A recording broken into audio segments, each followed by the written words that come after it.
Good afternoon friend, मैं कुणाल पांडे। आज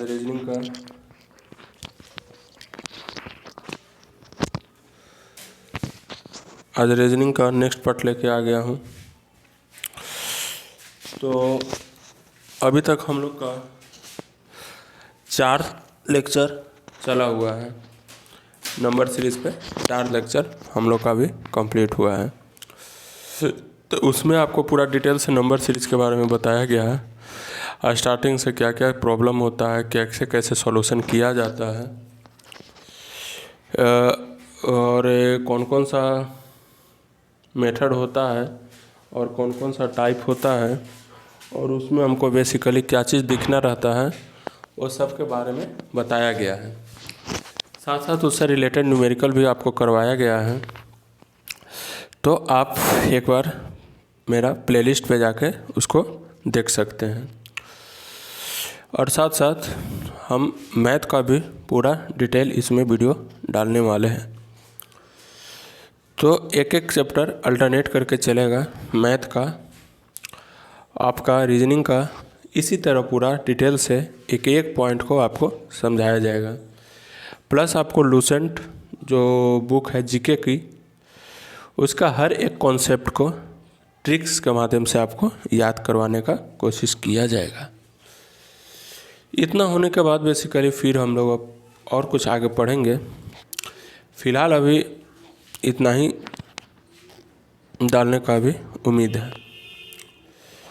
उसके अलावा आपका क्लासेस का डाला जाएगा, क्लास 10th का, क्लास 8 का, क्लास 9th का, क्लास 7th का, क्लास 6 का। तो पूरा डिटेल करने का कोशिश करेंगे। और उसके अलावा अगर टाइम बचा तो आपका इंजीनियरिंग सब्जेक्ट का भी डाल देंगे, जो सिविल इंजीनियरिंग से रिलेटेड होगा, उसके लिए बेनिफिशियल ही होगा।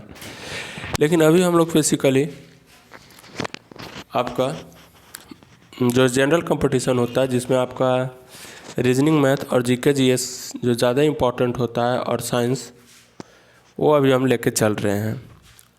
ये ऐसा सब्जेक्ट है जो आपको क्या होता है, हर एग्ज़ाम में करना होता है। अगर आप जनरल का तैयारी कर रहे हैं तो भी आपको रिक्वायरमेंट है, अगर आप इंजीनियरिंग सेक्टर का तैयारी कर रहे हैं तो भी आपको रिक्वायरमेंट है रीजनिंग और मैथ का। उसके अलावा आपको इंजीनियरिंग मैथ का भी सिलेबस इसमें पूरा कवर किया जाएगा विद डिटेल। तो अभी हम लोग चलते हैं अपना सेशन पे। तो अभी हम लोग का सेशन चल रहा था रीजनिंग, जिसमें हम लोग आज टाइप 2 पढ़ने वाले हैं। तो टाइप 1 क्या था? टाइप 1 आपका था श्रृंखला निकालना। तो श्रृंखला में आपका 2 तरह का क्वेश्चन था। एक था आपका श्रृंखला कैसे बनता है, यानी लास्ट में वाट रहेगा या बीच में वाट रहेगा, और दूसरा आपका था गलत पद निकालना। तो वो जो चीज़ है उसको हम लोग पूरा भाली हम लोग डिटेल से पढ़ चुके हैं। अगर सारा कॉन्सेप्ट को आप ध्यान में रखिएगा तो नंबर सीरीज़ का जो टाइप 1 का जो प्रॉब्लम है वो आपसे कभी नहीं छूटेगा।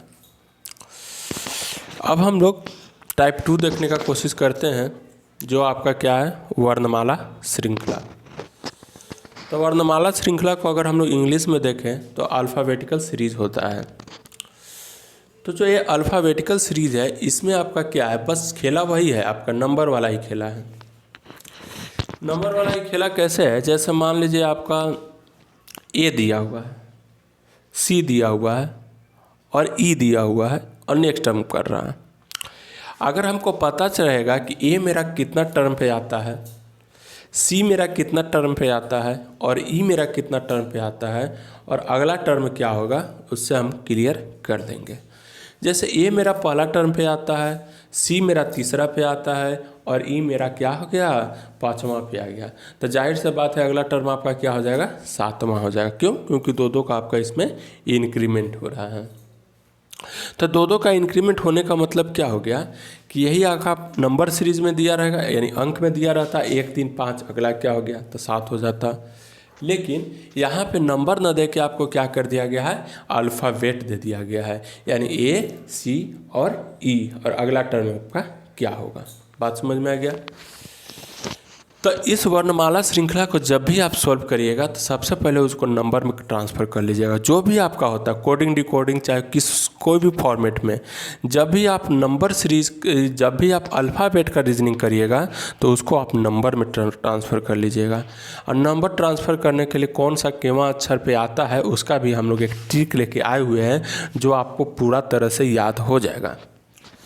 तो वर्णमाला श्रृंखला में आपको यही कॉन्सेप्ट को ध्यान में रखना है कि हमको क्या करना है। सबसे पहले जो वर्णमाला श्रृंखला जो मेरा है उसको क्या करना है, नंबर में ट्रांसफ़र कर देना है। जब भी नंबर में ट्रांसफ़र चल जाएगा तो उसके बाद जो मेरा पीछे का जो कॉन्सेप्ट है वह आपको सारा कॉन्सेप्ट आपका माइंड में आ जाएगा। और जब माइंड में आपका सारा कॉन्सेप्ट क्लियर हो जाएगा तब आपका ये प्रॉब्लम सोल्व हो जाएगा। बात क्लियर हुआ।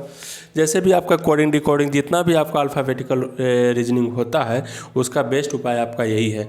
उसी से आपको पता चलेगा कि सीरीज़ अपोजिट में चल रहा है कि ये सीरीज़ आपका कंटिन्यूअस चल रहा है कि क्या चल रहा है, ये आपका उसी से बेसिकली आपको पता चल जाएगा। चलिए, तो वर्णमाला श्रृंखला में बस आपको ध्यान यही रखना है कि कैसे सीरीज़ मेरा दिया हुआ है। अब हम लोग उसको डिटेल से देखने का कोशिश करते हैं। चलिए, तो कह रहा है कि इसके अंतर्गत दी गई श्रृंखला में अंग्रेजी वर्णमाला से संबंधित अक्षरों की एक श्रृंखला दी जाती है। तो यह एक ऐसा टाइप है जिसमें आपका क्या होता है कि अंग्रेजी जो वर्णमाला होता है उसके हिसाब से आपका एक सीरीज़ दिया जाता है जिसमें एक या दो अक्षर लुप्त कर दिए जाते हैं, जिसमें आपका एक या दो अक्षर लुप्त कर दिया जाएगा। जैसे आपका अंक श्रृंखला में था, एक अक्षर में वाट लगा देते थे या दो अक्षर में लास्ट में वाट लगा देते थे या बीच में लगा देते थे। तो यही चीज़, यही फॉर्मेट आपका किस में चल रहा है, वर्णमाला श्रृंखला में चल रहा है। कहने का मतलब है कि जो टाइप 2 है वर्णमाला श्रृंखला है उसको आप समझिए ही नहीं कि आपका वर्णमाला श्रृंखला है। क्यों? क्योंकि इसको अंक श्रृंखला ही आप समझिए। बस आपको बस चेंजिंग इसमें ये करना है कि अगर ए दिया हुआ तो उसको एक रखेंगे, अगर सी दिया हुआ तो उसको 3 रखेंगे। बात समझ में आ गया? यही बस डिफरेंस है बेसिकली। चलिए, अब देखते हैं द्वारा निरूपित किया जाता है। फिर उसके नीचे दिए गए विकल्पों में से प्रश्नवाचक चिन्ह के स्थान पर आने वाले उपयुक्त अक्षर का चयन करना होता है। उसके बाद आपका सीरीज तो पता चल जाएगा कि सीरीज कैसे चल रहा है और उसके अक्षर पे, उसके जगह पे आपका क्या आएगा। चलिए, इसके लिए अभ्यर्थियों को दी गई श्रृंखला का ध्यानपूर्वक अवलोकन करते हुए यह पता करना होता है कि श्रृंखला किस नियम के अनुसार परिवर्तित हो रही है। तो इसके लिए आपको क्या करना होगा कि आप सब सीरीज दिया हुआ है तो सीरीज जो है मेरा किस फॉर्मेट पे आपका चल रहा है। चलिए, और इस परिवर्तन नियम के अनुसार प्रश्नवाचक के स्थान पर कौन सा अक्षर उपयुक्त होगा। बात समझ में आ गया। इस वर्णमाला श्रृंखला से संबंधित प्रश्नों को आसानी से हल करने के लिए वर्णमाला के आंकिक मान आपको याद करना होगा। जैसे ए बराबर आपका 1 होता है, बी बराबर आपका 2 होता है, सी बराबर आपका 3 होता है, जेड बराबर आपका 26 होता है। याद होना आवश्यक है, यह चीज़ आपको क्या होना है, आवश्यक है, आपको क्या याद होना। बात समझ में आ गया। तो इस चीज़ को हमको याद करने के लिए एक ट्रिक के माध्यम से याद करते हैं, और वह आपका ट्रिक क्या है। जैसे ABCD, तो ABCD जो आपका ट्रिक है वो आपका क्या होता है, जैसे ट्रिक बता रहे हैं अब। ABCD तो आपका क्या है, स्टार्टिंग अक्षर है। तो कोई भी बोल देता है कि ABCD, सिंपल सा बात है, 4 अक्षर तो हम जानते हैं ABCD। तो A हो गया आपका पहला, B हो गया दूसरा, C हो गया तीसरा और D हो गया चौथा। उसके बाद हम लोग XYZ लास्ट में बोलते हैं, एक टर्म में, एक सीक्वेंस में आ रहा है XYZ, तो वो भी हम लोग जानते हैं कि XYZ बोला जाता है। XYZ, बात समझ रहे हैं। तो XYZ, तो Z हम लोग जानते हैं कि 26 हो गया, तो Y 25 हो जाएगा और X आपका क्या हो जाएगा, 24 हो जाएगा। बात समझ में आ गया। चलिए, तो हम लोग ये 4 और एक 3 यानी 26 में हम लोग 3 क्लियर, 7 क्लियर हो गए। ठीक है। चलिए, अब आते हैं हम लोग ई। तो ई से आपका क्या होता है, इवनिंग होता है। तो इवनिंग कहने का मतलब क्या होता है कि जनरली आपका जो इवनिंग होता है वह आपका कितना बजे से स्टार्ट होता है। तो इवनिंग जनरली आपको 5 बजे से स्टार्ट होता है। तो ये 5 से आपका क्या हो गया, इवनिंग। और इवनिंग मतलब क्या हो गया, ई, और ई मतलब क्या हो गया, 5। क्लियर। तो ई आपसे कोई डायरेक्ट पूछ दिया उठा के कि ई केवां अक्षर पे है, तो आप डायरेक्ट बोलिएगा कि ई 5वां अक्षर पे है। क्यों? क्योंकि इवनिंग हुआ और इवनिंग आपका कितना पे है, 5वां पे है। बात क्लियर हो गया। चलिए, अब आपका एफ हुआ। एफ से आपका क्या हो गया, फिक्स। एफ से आपका फिक्स होता है और फिक्स से क्या होता है, 6 होता है। बात समझ में आ गया। एफ से आपका फिक्स हो गया और फिक्स से आपका क्या हो गया, 6 हो गया। तो जब आपका 6 हो गया तो केवा टर्न पे आ गया, छठा टर्न पे आ गया। तो जैसे कोई एफ बोला, एफ नहीं याद आएगा, 6 फिक्स आएगा, फिक्स से 6 हो जाएगा, यानी एफ आपका केवा अक्षर पे है, छठा अक्षर पे। चलिए अब आप जी देखिए, तो जी देख रहे हैं, तो जी को हम लोग इस तरह से देख रहे हैं। देखिएगा, ध्यान दीजिएगा, यहाँ पे जी को हम लोग इस तरह से देख रहे हैं। आपका लास्ट में देखिएगा, नीचे आपका किस तरह से दिख रहा है, 7 लिखा हुआ, यानी आपका ये 7 हो गया, ये याद हो जाएगा। एच को देखिए, एच आपका कैसे, अगर इसको ऐसे रख देंगे, ऊपर से ढक दें तो ये आपका कैसा दिख जाएगा, 8 की तरह दिख जाएगा। बात क्लियर।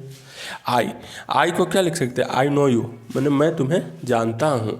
तो आई नो यू, मैं तुम्हें जानता हूँ, तो नो से आपका क्या हो गया, 9 हो गया। ये चीज़ को याद रखना है। अब जे से आपका क्या हो गया, जम्मू कश्मीर। तो जम्मू कश्मीर आपका क्या है, इंडिया का बहुत सेंसिटिव एरिया है। क्यों, क्योंकि वहाँ बहुत ही ज़्यादा गोली वगैरह चलते रहता है। तो आपको स्मरण रखना है कि वहाँ जो गोली चला था वह कितना गोली चला था, 10 गोली चला था। तो इसलिए आपका जो जे है, जे जब भी कोई बोलेगा तो वहाँ से आपको जम्मू कश्मीर याद आ जाएगा। जम्मू कश्मीर में आपका कितना गोली चला था, वह 10 गोली चला था। बात क्लियर हो गया। चलिए अब आपका के, तो के से आपका क्या हो जाता है, ABCD के 11वां अक्षर कौन है, यानी कौन से क्या हो जाएगा, की है। तब कोई अपने बोल देता है, कोई से सुनिएगा कि गांव देहात में या कहीं पे बोलता है कि ABCD के 11वां अक्षर की है, कोई पूछता है कि ABCD के 11वां अक्षर की है, तो की है से क्या हो गया, अपने बता दे रहा है, अपने पूछ भी रहा है, अपने क्या कर रहा है, बता भी रहा है, यानी ABCD के 11वां अक्षर की है। बात क्लियर हो गया। तो के भी हमको याद आ गया। एल में क्या होता है, एल से आपका लब होता है, और लब जब आपका सही से चल रहा है तो सही चलता है। अगर लब में आपका ख़राब हो गया रिलेशन तो आपका पारा क्या हो जाता है, हाई हो जाता है। तो जब पारा आपका हाई हो जाएगा तो पारा से आपका क्या याद हो जाएगा, 12 याद आ जाएगा। बात समझ में आ गया। तो एल जो है आपका क्या होता है, 12 पे होता है। क्लियर। एम से क्या होता है, मैं तेरा हो गया, मैं तेरा हो गया। तो 13 से आपका क्या हो गया, 13 हो गया। बात समझ में आ गया। चलिए अब आगे देखते हैं।